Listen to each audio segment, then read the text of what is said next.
Bonjour! Dans la vidéo précédente, nous avons découvert une partie des possibilités de Copilot Studio. Aujourd'hui, nous allons voir ensemble comment, en moins de 3 minutes, mettre en place un assistant Copilot à base d'intelligence artificielle générative, dit aussi Gen AI.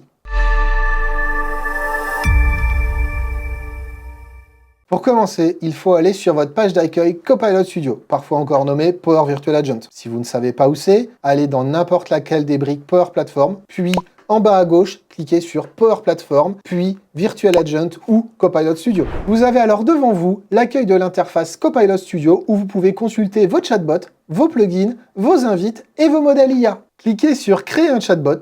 Choisissez-lui une langue, un nom et donnez-lui l'URL d'un site web qui sera sa future base de connaissances. Ensuite, c'est simple, cliquez sur Créer pour démarrer la fabrication du bot.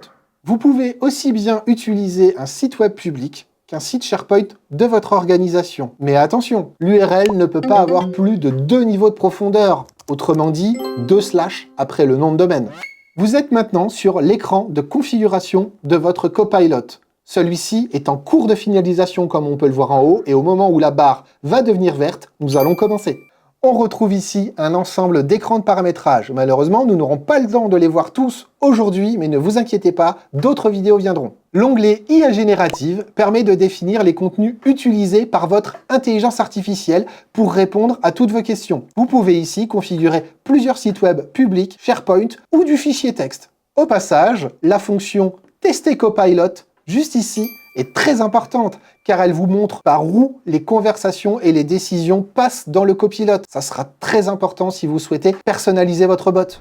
Mais avant d'aller plus loin, posons-lui une question par rapport au site web que nous lui avons donné en base de connaissances. Ma base de connaissances est ici l'intranet de mon organisation. Je lui demande alors de me procurer le template de CV que nous envoyons à nos clients. Copilot me répond alors avec un lien vers le document en me rappelant que ce template est dédié à la société Expertime. Nous avons devant nous un Copilot prêt à l'usage et prêt à m'aider au quotidien. Nous allons entrer dans le cœur d'un chatbot ou d'un Copilot, les rubriques. Celles-ci sont rangées dans un onglet rubriques et plugins. C'est ici que les conversations se configurent. Vous pouvez y choisir les types de réponses en fonction de phrases, de mots, de prompts et les réponses associées, qu'elles soient génératives ou prédéfinies, ou des actions Power Platform. Nous allons maintenant désactiver les rubriques de démonstration qui ont été créées automatiquement. Ce sont donc leçons 1, 2 et 3. Pour ce faire, cliquez sur les 3 petits points et changez le statut. Et vous retrouverez sur votre droite la rubrique Système qui contient toutes les thématiques et toutes les rubriques qui se déclencheront automatiquement, comme le Conversational Boosting qui sert à se déclencher au moment où le chatbot n'a pas compris votre question et va faire appel à de l'intelligence artificielle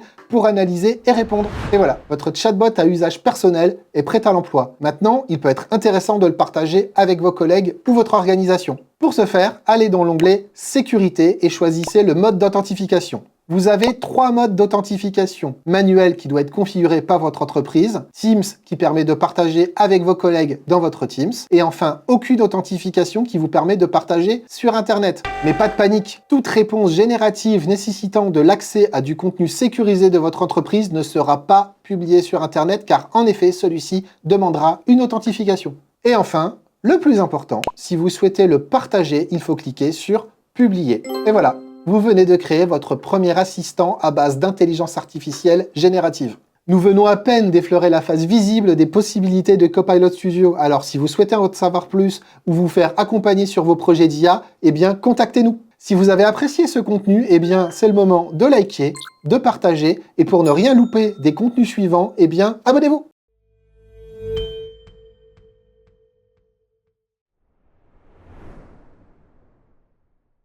Si vous voulez plus de contenu, eh bien, cliquez ici ou cliquez là.